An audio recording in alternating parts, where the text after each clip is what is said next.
የኤርትራና የግብጽ ፕሬዝዳንቶች በሱዳን ወቅታዊ ሁኔታ ላይ መምከራቸው የተገለጸ ሲሆን በተለይም በጀነራል መሐመድ ሐምዳን ዳጋሎ የሚመራው የአርኤስኤፍ አልፋሽርን መቆጣጠሩን ተከትሎ አምስቱን የዳርፉር ግዛቶች ሙሉ በሙሉ በእጁ ሲያስገባ ይህም የሱዳን መንግስትን ለሚደግፉት ግብጽና ኤርትራ ያልተጠበቀ በመሆኑ በሀገራቱ ከፍተኛ አጀንዳ ሊሆን እንደሚችል የግብጽ ጦር ኃይሎች ጠቅላይ አዛዥ ሌተናንት ጀነራል ፋቲ ካሊፋ ወደ ሱዳን መጓዛቸውንና በወታደራዊ አውሮፕላንም ፖርት ሱዳን ማረፋቸው ሲገለጽ የውጭ ጉዳይ ሚኒስትር በድር አብዱላቲና የሱዳን ውጭ ጉዳይ ሚኒስትር መሐመድ ሳሌም ከቀናት በፊት ወቅታዊ ጉዳይ ላይ መምከራቸውም ተዘግቧል።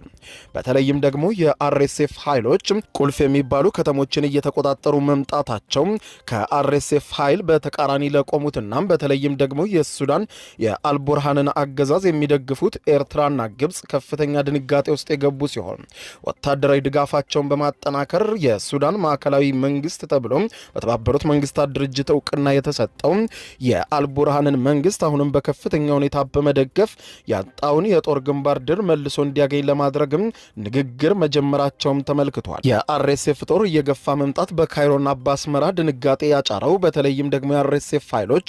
የሱዳን የአልቡርሃንን አገዛዝ የሚደግፉ ኃይሎች ህጋዊ ኢላማችን ነው በማለት ከገለጹ በኋላ ነው።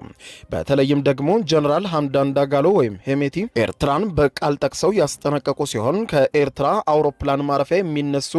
ሰው አልባ በራሪ አውሮፕላኖች ወይም ድሮኖችና እንዲሁም ተዋጊ ጀቶች እየተነሱ ጦርነቱ ላይ እየተቀላቀሉ በመሆናቸው አስመራ ህጋዊ ኢላማችን ሊሆን ይችላል በማለት ከዚህ ቀደም በቀጥታ ኤርትራን ማስጠንቀቃቸው ለቻድና ለግብጽ መልእክት መላካቸው ይታወቃል።